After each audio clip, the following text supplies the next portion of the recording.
informational until we get a quorum. Yeah.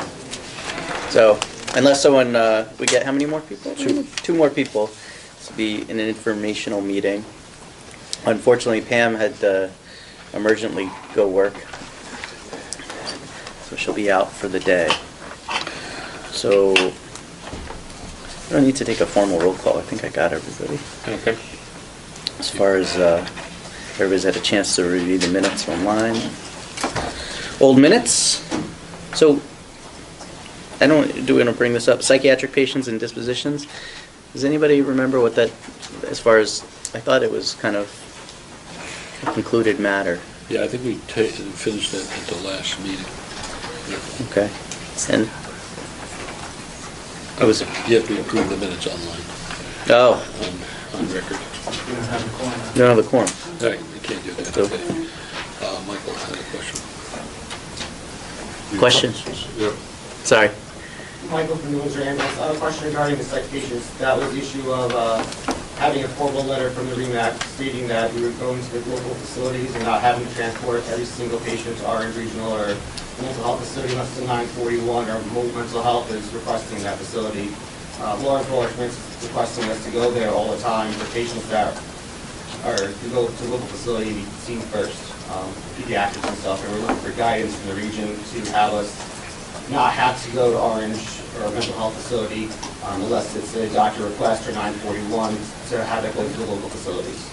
Was that what the, and where did we leave off the conversation? There was going to be a memo in the past we thought was out there that was going to be brought back up again. I just don't remember, but Yeah, I mean, I would agree that if the patient needs mental health evaluation, there could be a toxidrome going on as well, so they should stop at a local facility first and then get medical clearance, because we're pretty much full anyway, and they're transferring these patients out because we don't have the capacity to handle pediatrics anyway. Is it something we need to send out to other agencies? Because our protocols are clearly taking a patient to the closest, most appropriate facility. You can't send the hospital in that There are case. two words, closest and most appropriate. Yeah. And so unfortunately that involves judgment. Hopefully make the best judgment you can. And again, I think if there's a concern about toxicrome or something, then the local closest is most appropriate. But if it's a clear, site issue and everything seems stable, then it's more of a site issue. The pediatric issue is, it's a disaster anyway. Or if you have an unsafe situation, you have a combative, agitated delirium, whatever, that should it was go to the closest hospital. I mean, I speak from a different position. I work at a completely full hospital that has mental health inpatient capacity, but we're always full. And so we essentially operate like any other emergency department until we can get a bed up. And I think most of the inpatient mental health facilities, hospitals are in the same boat. So the question as to whether it needs a letter needs to be drafted, if people feel that that's as much of a problem, we could send out an advisory just reminding people of the basic protocol that's in place. I don't know whether anything needs to be operationally changed though, or administratively, right? Do all facilities have mobile mental health if they don't have inpatient or psych? Because I know that they'll go out to other facilities like St. Luke's to do consults. Their EDs. I don't think like Dutchess County has a mobile crisis team that can go to hospitals and do evaluations, but I think almost correct me if I'm wrong, does every hospital have some sort of psychiatric arrangement where they do an eval and then say transfer? Or do they just transfer? St. Anthony's, it's a small little hospital basically, so it's an ED. Evaluation, medical clearance. Good.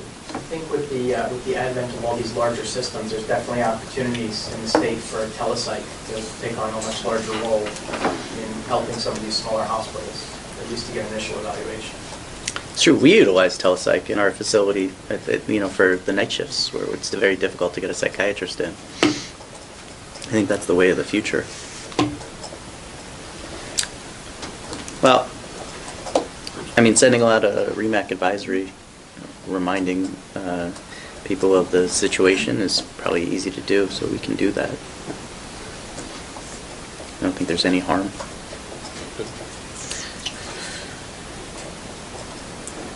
US protocols. Service upgrades. We have a few. For Narcan, we have Kent Fire, Brewster, Stony Point, Village of Montgomery PD, City of Kingston PD.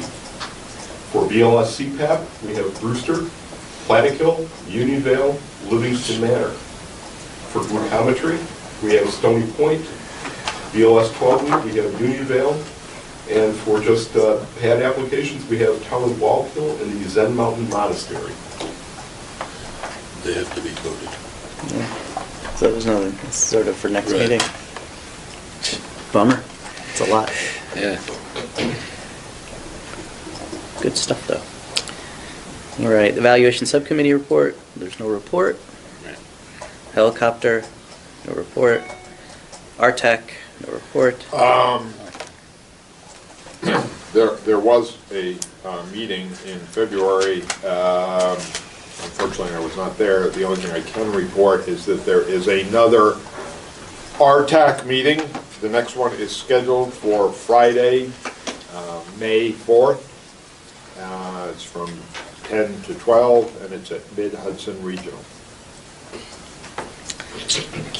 And I think, Want to do our time? were you at the RTEC? I was.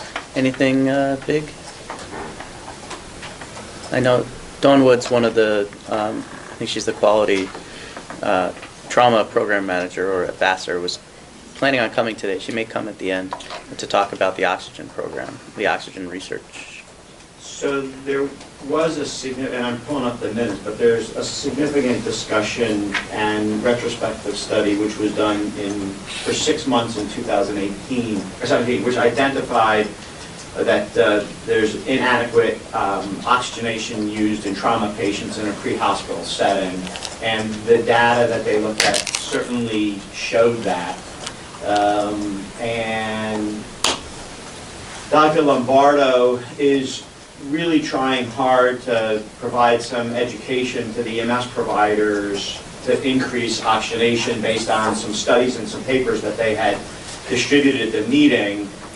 The challenge that he certainly is meeting is that that is not indicated in the protocol. The protocol currently, the ALS, I believe the collaborative is driven at 94% oxygen saturation. The new BLS one I think is 92 or vice versa, it doesn't really matter.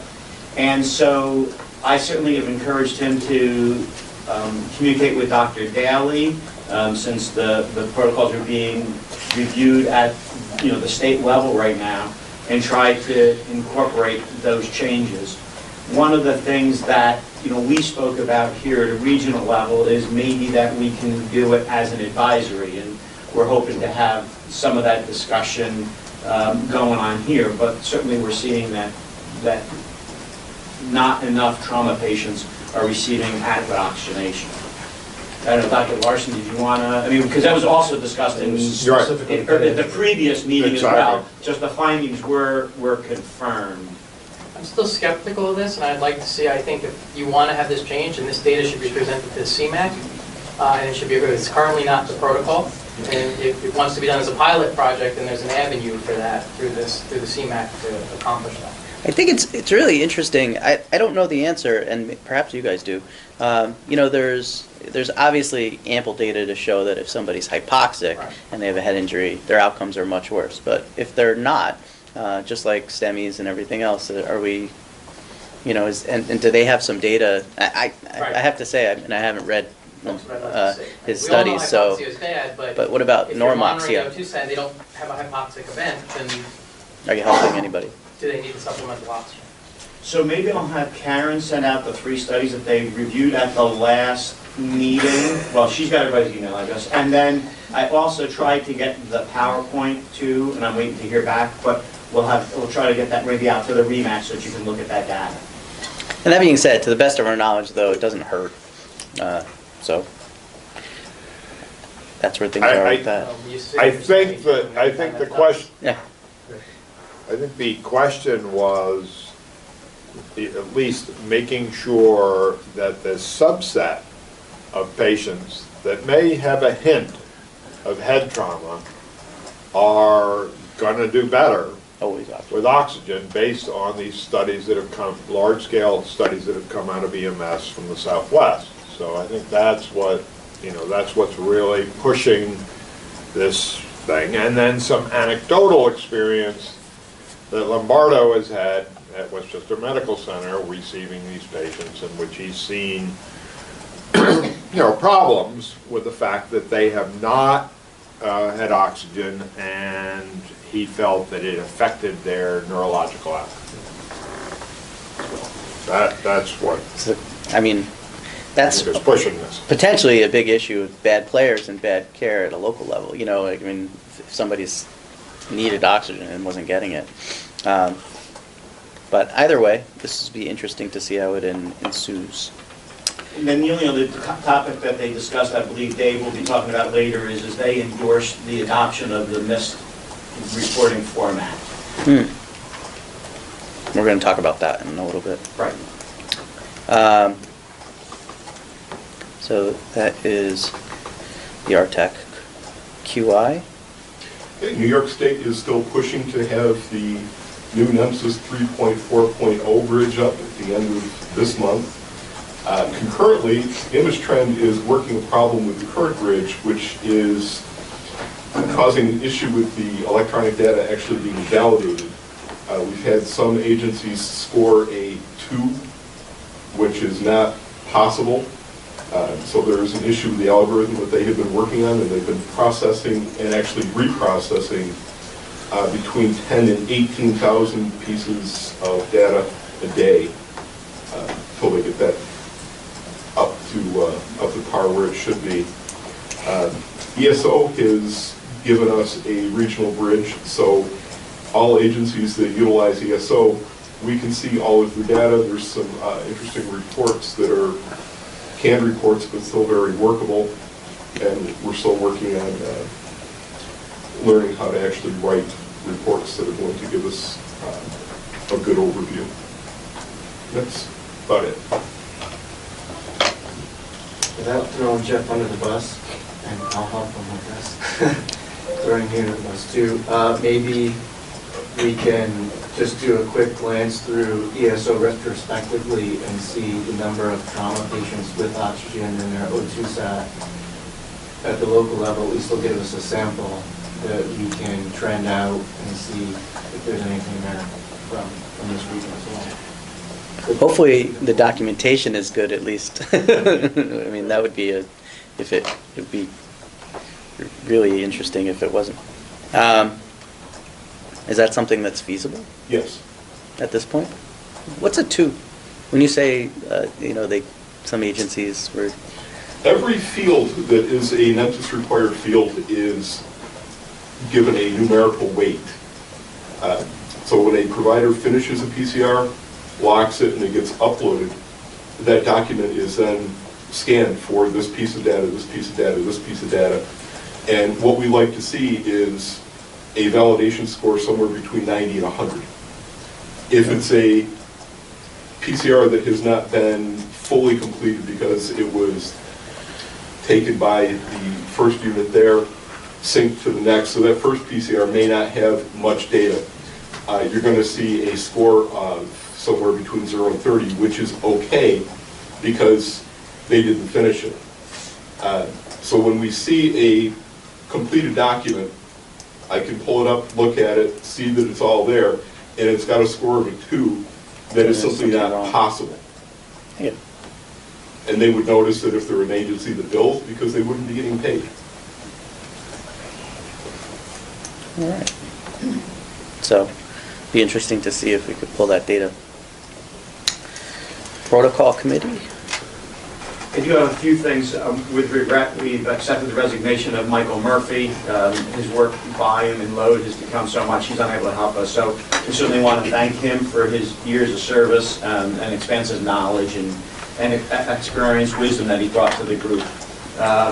Following that, too, if any provider is interested in joining the protocol committee, please see Bill Hughes for that.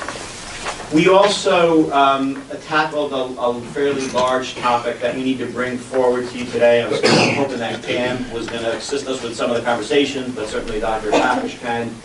This is with regards to the advanced EMT level. This is a fairly confusing matter, even to those of us that have been doing this for so many years. And that is because traditionally we have not used advanced EMTs in this region.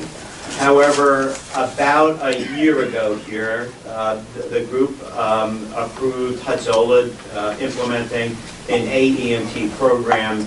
And so the protocol committee started to tackle how that's all going to integrate into the system.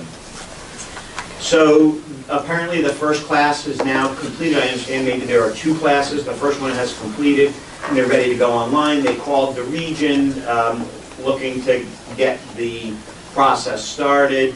And then the protocol committee had to hop into high gear. So we didn't even previously have a protocol exam for this level provider. So that is in process so that we can begin to get some questions which are appropriate. Certainly we cannot use the paramedic level because not all of the treatment is the same at that level. We're also looking at how AEMTs operate in different regions. At our last meeting, we conferenced in Travis from, I believe it's Mountain Lakes region, to talk about how they use them because they use so many of them. And so he was able to provide us with some great insight into that. Because when you start to look at the actual protocol, then you need to look at the protocol, you need to look at scope of practice, you need to look at what equipment goes with that scope of practice. So do you use an AED or do you need to use a screen on a monitor because you need to recognize a systole, for instance, or a PEA. Looking most likely at requiring ACLS and PALS. When you start to look at the requirements of the protocol, certainly we feel that ACLS and PALS are a required component. In addition to looking at the collaborative protocol, we needed to look at the policy documents because there is no reference in any of our policy documents with regards to the AEMT level. So we're doing that. Also looking at the minimum level equipment, as I've already alluded to. One of the other questions that came up then is, can an agency operate independently at the advanced EMT level? So now that we've opened this door, will we accept applications for an agency that may be BLS today that wants to become an AEMT agency? So I don't believe we've addressed that at this group, and it's just a piece to look at as we move forward. And then it is our intention to continue this work. There's a significant amount of work to be done. Like I said, we need to look at every single protocol. We need to look at the supporting documents, and we need to get the exam out. And it is our intention to bring that back to the REMAC for final adoption at the June 18 meeting. So I certainly apologize that we didn't have the work done. We really didn't anticipate that it was coming forward in this fashion. And so we're scrambling, though, to get you guys up and running as quickly as possible. A lot of it's really confusing. I mean, on the one hand, the AEMT level carries an AED. They don't have monitors, yet they're doing intubation and things that require entitled CO2 and cardiac monitoring. And so, how do you reconcile that and what we're going to do? So, any questions about that? I mean, it's sort of a work in progress. And what is the difference between this and the intermediate program? So that's where you get confused, okay? So these days, it really is CFR, EMT, basic, advanced EMT, and paramedic. So the old level 1s and level 2s are no longer there, and the critical care is no longer there, okay? So this falls between a basic and a paramedic, is what this does. And it really is a great level for lots of parts of the state. It certainly is going to supplement, getting care out there, especially for agencies that can't necessarily maintain paramedic standards these days. So So it's figuring out how it's going to integrate into the system. These changes were all made to conform with the national scope practice model. Right. There is no CC, right? So now we're consistent with everyone else. Right. One of the issues we come across Except we're still figuring it out. is that different regions do things a little differently. While the patient's not really in the scope of practice of them, some regions found that it was really a necessity, and so added that component and brought that in training-wise and equipment-wise and protocol-wise as well. And so that's where this group is like, wait, what? And there's a lot of work to do, and so It sounds like it's kind of undefined so far for the region. It is, especially for the airway. That was one of our biggest. That's the biggest, so really. we need to actually look at the teaching curriculum to see if intubation was even taught. If not, we'll have to use a supraglottic airway. And so that's where this has been a challenge for us. And like I said, the protocol committee didn't even get notified until there was a request for the exam. And so it was like, whoa, we got good thing to work. So we're continuing to work on it. And, you know, we promise that we will keep this moving forward with the intention of getting it to this body in June for a resolution and adoption. When you think about it from an airway perspective, I mean, the easy answer is if they don't intubate, it makes all of the protocols a lot easier to reconcile. The patients that they would be intubating most likely are cardiac arrest patients because they're not doing RSI and they're not doing sedation, facilitated intubation at all. And so, and the cardiac arrest patients, do they benefit from getting intubated? I think the answer is no. But that being said, we'll figure out what we're going to do. You guys have the right to decide what you want to do, but the literature would say they should be doing supraglottic airways and not intubation. So, all right. That is our tech. That is... I'm getting lost here. Protocol committee. So, new business. Okay, so under new business, I'd like to introduce this. I've been involved with American Heart Association, American Stroke Association, some of the folks here have too. And, you know, as things have progressed, what is key is first patient contact to getting definitive treatment, and whether that's going to be a PCI center for STEMI, or that's going to be a comprehensive stroke center for stroke. But anyway, they are trying to expedite this, and so they've come up with the STEMI reperfusion decision tree for referral centers. So this is basically a plan to move patients rapidly through the system. So whether they first present when they first present to a non-PCI center, okay? So EMS is intimately involved in this because they are going to be part of this transfer piece, and what they want to try to do is go through this and simplify it so that everyone operates, all hospitals in the area sort of operate on the same ideas and protocols, whether you're a receiving center or a sending center, that you sort of ramp up the patient in the same way, prepare them for rapid transport. We try to make this as simple as possible, all these types of things. And so that's what this algorithm that I have, which was handed out, the STEMI protocol for patients self-presenting to STEMI referral center. So that's for the patient who walks in there, okay?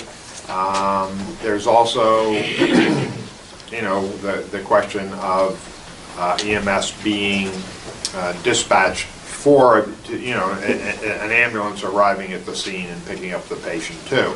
But this is basically a referral system from what they're calling referral centers. Okay, so these are non-PCI centers. So I think that people should definitely look through this. We certainly can't vote on anything today, but I would like this. I'd like to try to formalize this more, perhaps in our next meeting in June, so that and what they're showing here is there's basically a 3-page document, including a transfer form, okay, and just sort of a basic outline of what is expected at each level along the way in the ER. Just, I haven't looked at this Yeah. that detailed yet, but some of these goal timeframes seem somewhat unrealistic, given current, for instance, IFT notification to interfacility transport ambulance arrival less than 10 minutes. Dr. Raybrick, you have to slow down for me. IFT notification for what? To ambulance arrival of less than 10 minutes, that's going to be a challenge for a large part of the region, particularly on off hours. Right? We're lucky if we can get them in 20 minutes sometime. And then triage to EKG, so I noticed it doesn't say door to EKG, are they redefining that metric? And 5 minutes is also a very short time, given all the EKGs we do. So I think this is great, I just think there's some unanswered questions still for them on Right. what can we do realistically? Yeah, no, I agree. I've raised some of these questions. I would definitely urge people to become part of this, and get it. Primarily, we meet every once in a while, but primarily we're meeting on the phone in conference calls. And in fact, there is a conference call tomorrow at, I think it's at 3 o'clock, discussing this. So anyway, but this is the goal, and this is what American Heart Association, American Stroke Association is moving towards, not only here, but on a nationwide basis. I think they're attempting to figure out what the roadblocks are and how to implement it, and this is what they're talking about. So we need to participate in this conversation because it intimately involves EMS and the pre-hospital package. And certainly, they understand in an attempt to try to make this also fair for both referral hospitals and PCI centers. Right. But achieve this goal of getting people as rapid a care as they can, because Right. that's what determines the outcome. And I think one of the things we have discussed too, which some places have done, is treat the STEMI transfer as a 911 call and saying, because you're not going to get the transport ambulance sometime in that time frame. So some regions have chose to, treat this as a 911 call and dispatch actual 911 ALS unit. That's happened periodically in Yeah. our region. I mean, we've I know of a couple instances at a couple different facilities in which that's done. Right. I think that's a discussion we're going to have. Yeah, the local EMS units loved it. Right, exactly. That's why I say we have to have that discussion, because And Right. It's not gonna work for everyone. We're measuring that, not just door to balloon time, but now first medical contact to balloon Yeah. time, so strategizing as well. yep, and door in, door out of 30 minutes is tough. Right. American Heart Association is starting to hand out these little awards Yep. for all this kind of stuff. So, and First and it's the again, awards, then it's the they're financial also penalties. pushing. They're also excuse me. I said first it's the awards, then it's the financial If you do penalties. less the first year, then we're going to penalize you. Right. Exactly. CMS. But anyway, and then also, especially with some of the new data that's come out around stroke and interventional stroke, I think that is going to be changing radically too in terms of how we handle both stroke patients in the field and also that transfer. And the same pressures are going to be on us to figure out how we move these patients through the system. So anyway, like I said, this is the first time we're really sort of discussing in a group, but I think this is really a big time is our issue. Whatever you work out in your hospitals and however you compress things in your hospitals, that's, another thing. And certainly the PCI centers are going to want to, and the interventional stroke centers are going to want to compress all their protocols and stuff like that. But our piece is still our piece, and that is first patient contact till they hit some type of medical facility, and how do we do that? And then once they've hit that medical facility, how do we work that transfer piece? So I just would like to, I think this is somewhat of a priority. We should try to at least look at some of this material. I urge people to get on the Mission Lifeline stuff. You're certainly welcome to contact me. I can distribute the phone call, the conference call, and all that kind of stuff. So, and then hopefully discuss this in June.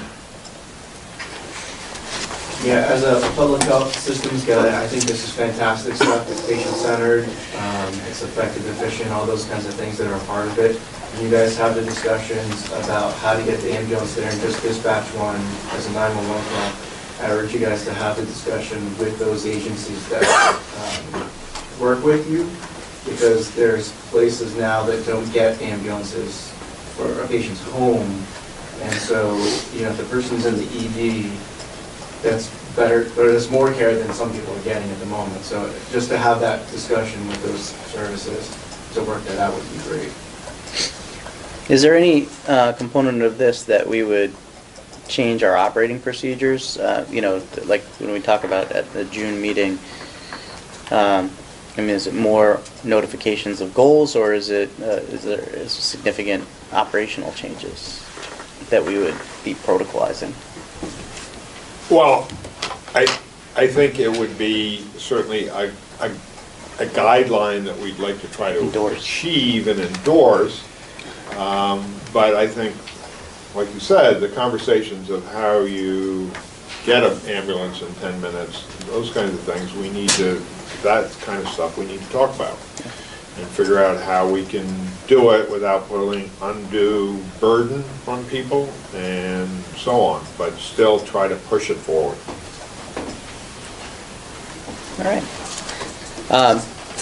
One more item that we didn't talk about related to the protocol committee was our the regional EMS radio report. So I believe we talked about this at the last meeting. I guess it's not under old business, but we were trying to work on a uniform method of giving a notification that would be concise, accurate, and not containing a lot of extraneous information, but at the same time giving everything that people needed. And I think we recognize that most people that have been doing this a while are giving their notifications the same way regardless. But that being said, if we came up with a template that we would endorse, it would be useful to providers in the region that A, weren't used to giving reports, and B, were transporting specialty care to various hospitals and what information they needed to relay. So we sort of came up with an amalgamation of the MIST report. And where did the second one, was that just drawn up from RTAC, or? No, actually we had some information from the protocol committee. We canvassed the hospitals, saw what they wanted to get, because there were trauma reports, there were STEMI reports, there were stroke reports. We canvassed EMS providers at a couple of the conferences that are around. And then we looked at it all and said, let's just mush it all together. Yeah. And it sort of really fit into the MIST criteria. We just wanted to expand a little bit in a couple areas, which were some of the pieces on the bottom as considerations. And it really sort of all fits. So this is what we came up with, if you guys look through it. We're not really voting today anyway about endorsing anything, but it seems like it's a reasonable approach to, you know, laminate and put out there so that people can have it as a template in the back of their rig. Just one comment, because we've moved at 9 towards electronic notification, we're using a Yeah. product for that. That may take over the... It is templated that way, and we can even, the company will adjust the template so that it fits this format even more, and then you're getting a standardized electronic report. So that's one way to ensure they hit all the points, is the little tiles you tap. That's the Triage. Yeah. That may be coming up here too. It's a lot of... Yeah, exactly. Yeah. So, alrighty. Any other new business? Yeah, I have one thing also. This sort of goes along, Eric, with what you were saying, and this as well. We are diligently working to get electronic versions of PCRs into the hospital systems, into the hospital reporting, especially since now with the idea of Mission Lifeline component of systems of care, which includes pre-hospital components, and a lot of the STEMI trauma stroke reporting components end up wanting to know when was the first initial care, pre-hospital providers and incorporation of pre-hospital providers in the system this particular way. We have a good way of getting any kind of electronic report into the hospital system through one of the vendors, ESO, We're working with 2 major hospital systems at the moment. Looks like it's going to happen after, I think this has been 8 years, I think, we're working on this. And so just some of the components right now are from the hospital perspective for compliance is getting data back out to pre-hospital providers. We've got a number of rules, laws, regulations that advocate and say that that information needs to come back to us. And so we're working with those systems to make it happen. Part of it is through the QA/QI process, and part of it is through the reporting, through these particular components, so any trauma, stroke, etc. So the more that this happens and the more this gets incorporated, the better it is for these systems as well, getting the data and then being able to work with what's happening data-wise with a single patient, and then also really dramatically improving pre-hospital care so that we know now what actually happened to a patient. At the moment, we have absolutely no idea unless we know someone and say, hey, what happened with that patient that I brought in? That was the back pain. Oh yeah, it was a STEMI. The person's up on the floor getting a cath right now. Oh good. And we don't know that information at the moment. This will dramatically help in the QA/QI and educational process. So one of the things we found is that we need the help of this body to do it, to be able to get that data back out. So medical directors, the REMAC, this is tremendously important for these hospital systems to hear that we need this data for you and for us.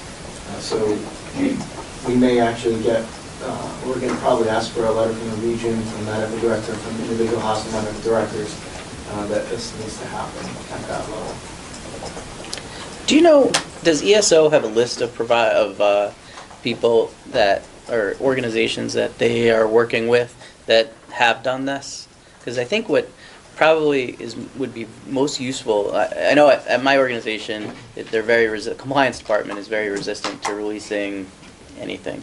Really, it's a face sheet and a diagnosis, and I think pretty much all the most of the organizations in this country agree that EMS is a HIPAA partner, whether it's explicitly written or not. And so it really doesn't seem like it's a compliance issue. But one thing that I think would be useful at helping to convince organizations would be a list of hospital systems that are doing it currently. And my guess is, out west there's probably thousands of them. And if there were just, you could say, listen, there's 500 hospitals that are all doing this. It's not a giant violation. It may help administratively push this through. Yeah, the further you get away from the Northeast, the more this is happening, or has happened. Sure. And some systems have been doing this already for 18 years. And so that group does have available to us a list of hospitals and has offered that their attorneys and compliance and legal departments are very willing to discuss that with any hospital here that is interested in incorporating this. I think one thing that may change and push the hospitals, if, like, again, American Heart Association is going to hand out these little awards, okay? One of the things that you have to do is you have to inform EMS of your STEMIs within 2 days as to what the outcome was. That is a hoop that you have to jump through. If you do not jump through that hoop, you can be the best STEMI center in the world, and you're not going to get the prize. So just as a time frame, as soon as a paramedic or EMT finishes their report, within 20 minutes your hospital will have it in their system to view by you. And then anytime you attach something to it, it's based on the hospital system. That stuff goes back only to the providers on that call. It's not for huge patient information. It's not anything big, and it's up to the hospital what the providers can get. But that time frame can happen very, very quickly. If I could add, Dave, the feedback that comes back to the provider, as soon as the ED clinician signs his document that has the diagnosis on it, that diagnosis rolls back through outcome feedback to the provider. And it's automatic. It doesn't take a keystroke. I think it's very useful, and hopefully going forward we'll be able to get it across the region. Just along those lines, we, at my hospital at White Plains, we've really worked with all the EMS agencies and are now getting about 90% of all of the PCRs are actually making it into the patient record. We're also making our docs actually sign the PCR, if, you know, and just, we're just looking at it. We're having them sign it and time it when it gets handed to them. Our clerks are handing them the PCRs as they come in. I mean, we're getting them by fax. And the clerk is, our ER clerks are basically monitoring the fax machine. When the report comes in, they bring that to the doc. Hopefully, the patient is still there, and the doc is having to sign off in time. So that the idea is that, hey, you know, these are valuable pieces of paper that add to the care of this patient. You should be looking at it and just trying to get so you either sign this piece of paper, or at least you make sure you talk to those medics and EMTs when they come through the door. Given the option, you know, the average physician would rather talk, I think, Yeah, which is, yeah, absolutely. you know, much better. That's great. All right, other new business? CMAC? Is there, Mike, you know any CMAC? Since we also didn't have a quorum. Right. We didn't have a meeting. There were, you know, obviously a bunch of things were announced. The collaborative protocol is on hold until the May meeting. They're waiting information back from, well, actually they have information back from the staff and EMS for Children.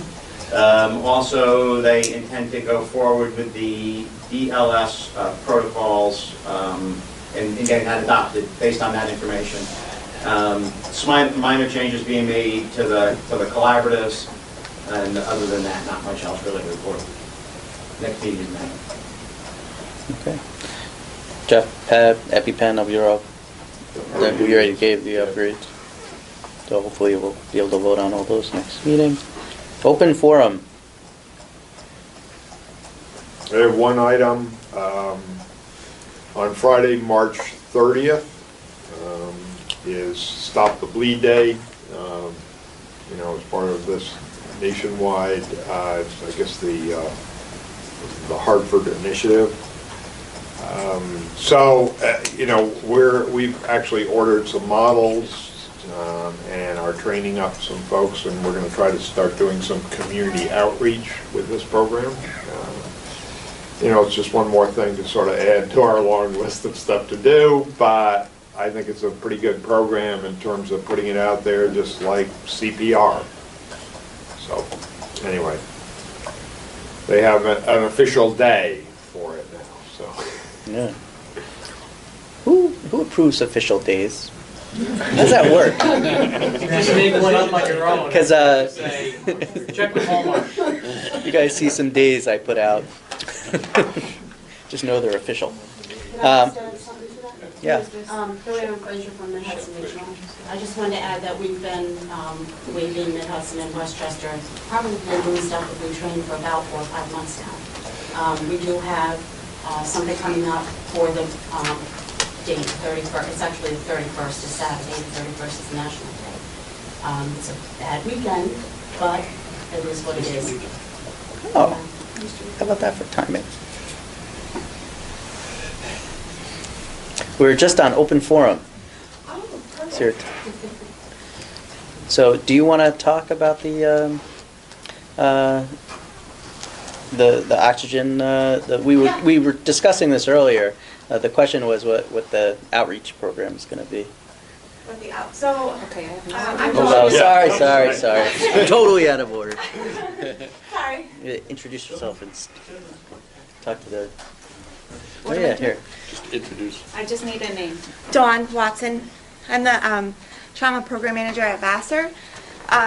We are part of the Hudson Valley Regional Trauma Advisory Committee, and we're trying to do this PI project for our region for trauma patients for pre-hospital oxygen. So essentially working with Westchester, where we found actually all of the trauma centers in the Hudson Valley, we found that a lot of patients are coming in with no oxygen, and they are either requiring blood products, MTP, they have solid organ injuries, they're especially traumatic brain injury, and they're not coming in with any oxygen. So we're pushing for oxygen to be given to all trauma patients, regardless of mechanism.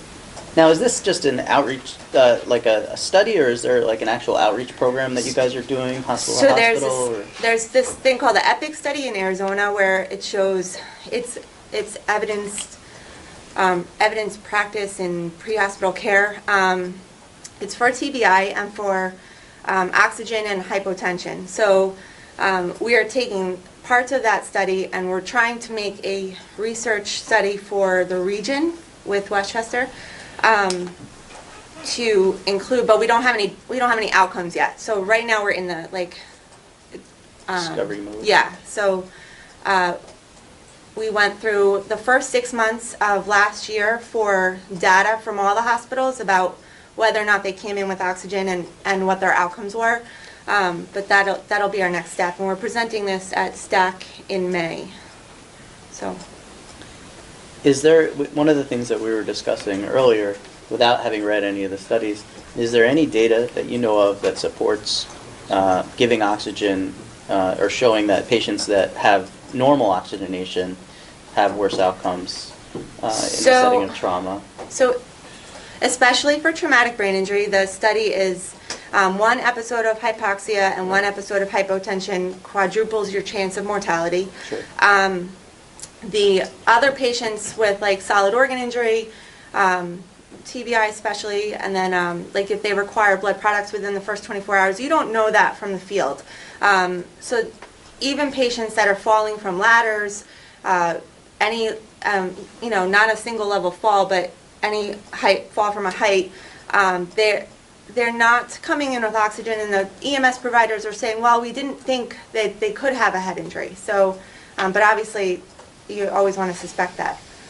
So I think what you're advocating for is just give all trauma patients Yes. oxygen. However, I don't know that there's evidence that supports that yet. I think it's worth studying, but I think it should be presented after the STAC and then the CMAC, because currently EMS protocol does not say Right. give everyone oxygen. And frankly, I don't think we know if all trauma patients are the same. I think with TBI we have some more data. Right. So The I problem think we should is- approach it as a pilot project for the region that's approved by the CMAC. I agree, but so the problem is the patients with TBI, unless they have CAT scan in the ambulance bay, they don't know if that patient, they don't, even with suspected head injury, they're not getting oxygen. So, and obviously you're not going to know if you have a solid organ injury, you're not going to know if you have, bleeding, other than if you have like a seatbelt sign or Right. But the protocol, I mean, currently our protocols say that if somebody's hypoxic, they should receive oxygen regardless. So the caveat of patients that has head trauma that is hypoxic, which is the group that we're supposed to be obviously preventing from having a single episode of hypoxia, the protocols still demand that that patient get put on oxygen. I mean, I think one of the problems we have is maybe just the misinterpretation of or just bad practice among some players. They're not coming in on oxygen even though it's indicated by the protocols, Right. Which is more of something that an educational outreach would be something that we'd have to correct. But See, to me, the question is not, what's the like, data? like you're saying, what's the data, and is it unrecognized hypoxia that's causing this? Or in other words, if I have you on a pulse ox monitor and you're not hypoxic and you never become hypoxic, is that the same as giving you oxygen? I don't think we know the answer to this, right? Right. So is it bad practice, like he's saying, in that people are having episodes of hypoxia that aren't being recognized by EMS, or is it So I that- don't think that's the case. What I've heard from EMS providers is that they'll put on oxygen on a patient, and then the ER docs or nurses will say, why'd you put oxygen on? But from a trauma standpoint, all of those patients should have oxygen. For outcomes, those patients not necessarily are hypoxic. So, but you don't know what you don't know. You don't know what their injuries are. So I think that for the small time period that you're transporting those patients, oxygen is not going to be harmful in any way, but the possibility that they could become hypoxic is harmful. Well, we So- don't know if oxygen is harmful. I mean, it needs to be studied. Okay.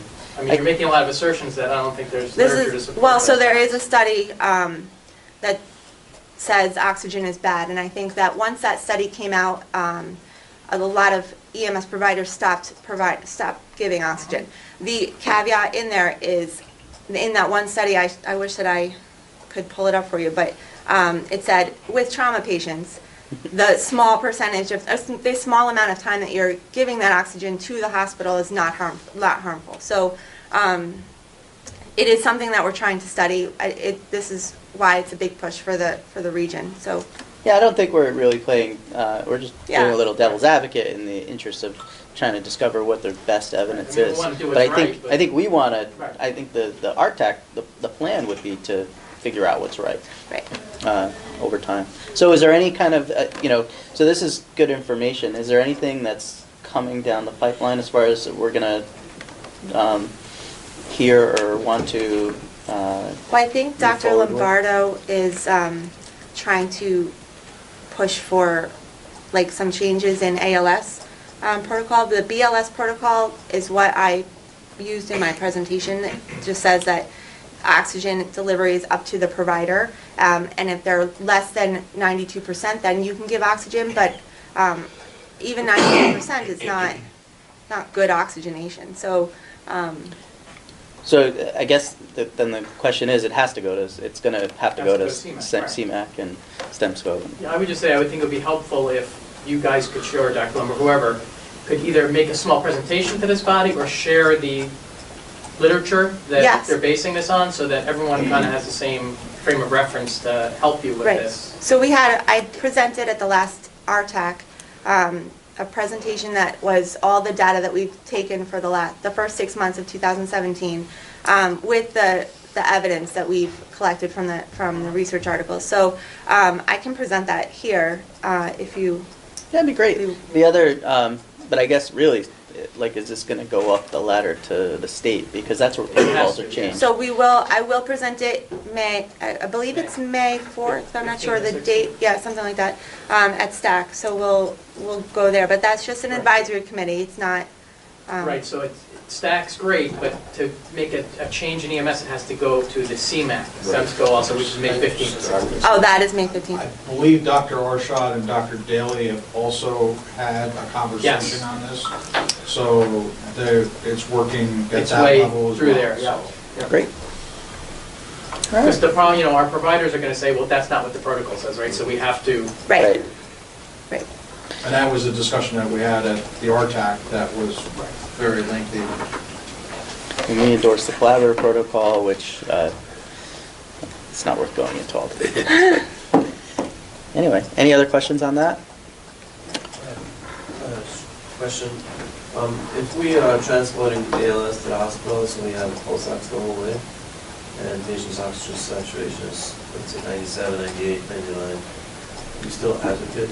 I'm still advocating for oxygen, especially a patient with a head injury.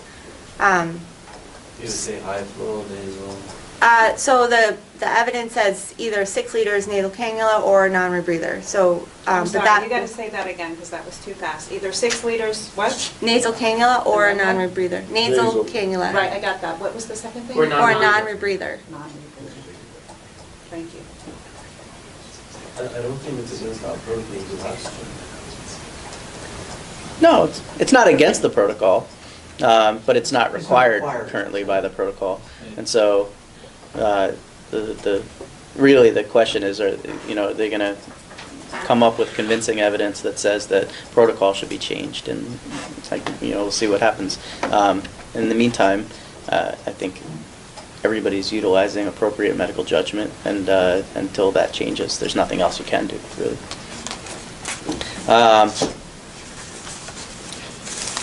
Other new business, open forum, motion to adjourn? Don't need one.